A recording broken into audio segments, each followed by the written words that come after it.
Hey guys, so welcome back to the channel.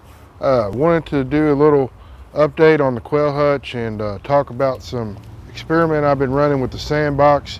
If you've not seen the video where I was showing how I built this, I used a medium mortar pan from Lowe's for a sandbox. And in these two sandboxes, this one here is play sand. This one down there is construction sand. I wanted to see if there was any real difference in between the two. And in my opinion, the play sand stays a lot cleaner. I haven't cleaned this box since probably January. So they've kicked a lot of it out now and it's time to just refill it anyway. But while I got it out, I built this rig here out of an old shipping crate and some screen. I'm going to use this box of nail to keep all my quail at bay. There they go. And then I'll just pick this up as it comes out, and I will screen out all of the dirty stuff. But just kind of shift it around, and all the bad stuff will, you know, come to the top. The smelly part, the poo, the old feathers, whatever else they got.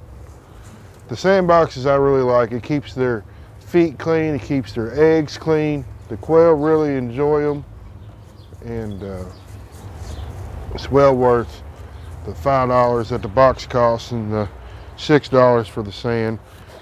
So I got the sand in the bottom of the wheelbarrow now. It's clean. You know, I can use that for the next box. I ain't too worried about using the same sand right off the bat. I got a brand new bag here, and I got part of a bag left in this 5-gallon bucket, so I should have plenty of sand. And we just want to fill it about an inch or two. You don't have to get too full in there, because they're just going to kick it out anyway. So let's get a good liberal coating on the bottom. And I'll move that back over there, but that's about right there. Enough to cushion an egg. And just drop that right back down into place. So probably ought to pull the door off for them. And there's a nice little egg. It's one thing I like about these birds is they lay a good size egg. Thank you, darling. So do a little update. The feeder's still working pretty good. I went and got a proper cap for it. I got a fitting to 45 it up and bring it straight up, and maybe get the feed a little more speed to go down there yet. I haven't played with it, but I'm thinking about it. We got pretty good amount of grow outs down here in the grow out hutch. I'll get their sandbox a little later. Ain't no need you watching me do the same thing twice. But so talking about our breeding program, I was talking to my buddy Roger. I was over his house a while back, and I seen he had some of these. I believe they're Egyptian. They may be Italian. They're definitely a lighter color bird. But I asked him about it. He said that when he had gotten the true jumbos, that there was 5 wild browns in one of these blonde birds. And out of this last hatch, there wound up being, I think, 17 of these blonde birds. So I'm going to raise these blonde birds up with my breeders. I want to take them up. They're about ready to go out. They're nice size. I'm going to put them out there, and I'm going to replace my current breeding stock with this breeding stock, because I know that all these are going to, you know, breed back true to that jumbo bloodline if I can selectively breed the size back into the birds, which my birds aren't small, but You know, they could always be bigger. I was watching My Shire Farms, and his get up to like 14 ounces in 10 weeks, he was saying, which is incredible. But he held one of them up to the camera, and the dude looked like, he looked like a little chicken. But I thought about this ordering some of your eggs, Zach, if you ever watch this. I'll drop a link in the show notes. I do run a quail group on MeWe. If you ever are on alternative media, the coturnix quail, yeah, I started that. So if you want to come over and say hi and join us, you know, I'm trying to get on there and give information, but there are a lot of people in there that are very knowledgeable, and everybody's truly there to help everybody out. I also do the My Shire Farms Facebook group, the newbie quail lovers. Not quite as active over there, but you got to be on your game to get anything in over there, because everybody's on that. It's a wonderful quail community online. If you guys aren't already part of that, I'll try to put links into the show notes today. But anyways, that is the big thing going on with our quail, other than this incubator that I built off of Terry's plans on Coturnix Corner. I'd made a few little adjustments. Terry uses a cabinet thermostat controller, and I was put a plug in on mine and ran it to a regular Inkbird. I don't know what this model is. It's a 23 something. Anyway, it's on my Amazon account. It's like $30. It was like $5 more for that controller, and I just dropped the lead in through one of the ventilation tubes. And I use variable speed fans, put them on the medium setting. But one thing a lot of people was having trouble with when they bought these is they use regular computer fans, and found that it was circulating too much air.